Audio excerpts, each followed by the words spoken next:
All right, everybody, welcome back to Crossover Thursday, Locked On Giants, Locked On Ravens. I'm Patricia Train of Locked On Giants. He is Kevin Oestreicher of Locked On Ravens. And this episode of Crossover Thursday is brought to you by our friends at Prize Picks. And Kevin, let's talk about the keys to the game. I'm going to start with the Ravens since you guys are the visitors. Yeah, I think first of all, Patricia, the Ravens have to show up. They have to show up and be ready to play. And Kyle Hamilton talked about that on Wednesday. And Lamar Jackson, John Harbaugh, everybody's making a big deal about not looking too far ahead. These are professional football players on the New York Giants, and you can't overlook any team. Yes, the Giants are banged up. Yes, they haven't had the year that maybe they had hoped. But any team can beat you in the National Football League if you do not show up and take a team seriously. And Baltimore's fallen into that trap too many times over the course of really however far you want to go back.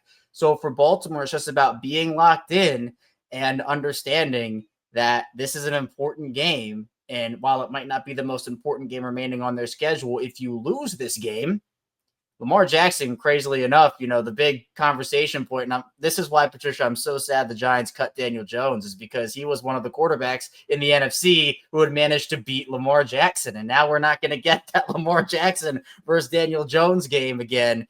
But just because there's no Daniel Jones, just because it's going to be Tommy DeVito, just because the Giants have all these injuries, you have to be able to show up. Second part, we talked about the Ravens run game. I know, Patricia, you expressed the concern about it. I think that using that, particularly making sure that you can work play action off of your run game, is going to be really important, because if you can establish a ground game early, if you're Baltimore, and force the Giants to either put more guys in the box to stop Derrick Henry or creep guys up at the line. If you're Lamar Jackson, you can fake the handoff to Derrick Henry, and if those linebackers are trying to cheat in to try to stop that, you can just plop the ball over their heads to a Mark Andrews or an Isaiah Likely. Or if they bring maybe a safety down in the box, you have some one-on-one opportunities potentially with Zay Flowers or Rashad Bateman, who, as we mentioned, practiced in full. That could be a really big success point to keep the Giants defense on their toes and guessing, because if you run the ball effectively, it opens up the rest of your offense. If you don't, the play action is not going to work as effectively, because in this case, the Giants would be like, okay, yeah, right, you're faking it. You're not running the ball on us anyway. Why would you think we're going to do it again? So that's a big thing.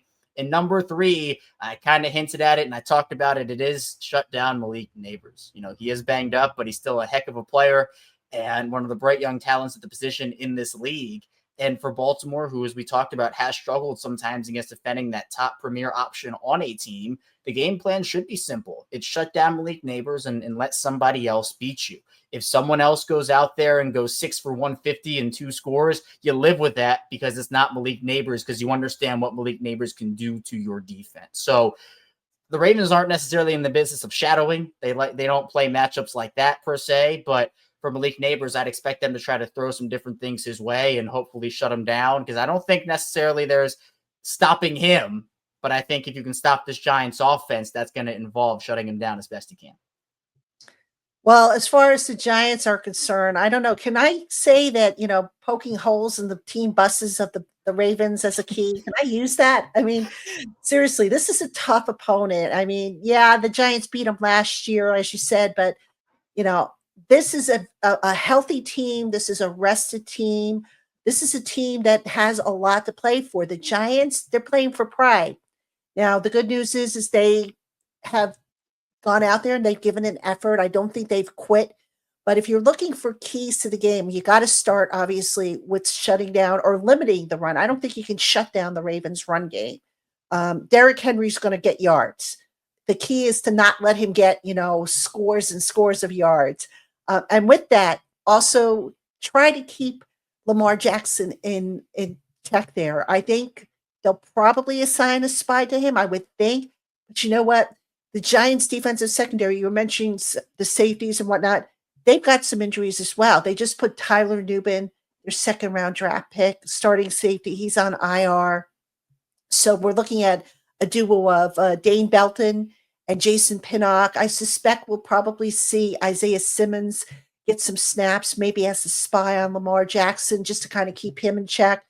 But the Ravens, the run game against that run defense, which again is missing Dexter Lawrence, scares me. Even though last week the quote unquote no name running defensive line came in and played well, all things considered, this is a much more potent Ravens run offense, excuse me, than what the Giants might have seen last week against the Saints. So that would be obviously my first concern, my first key.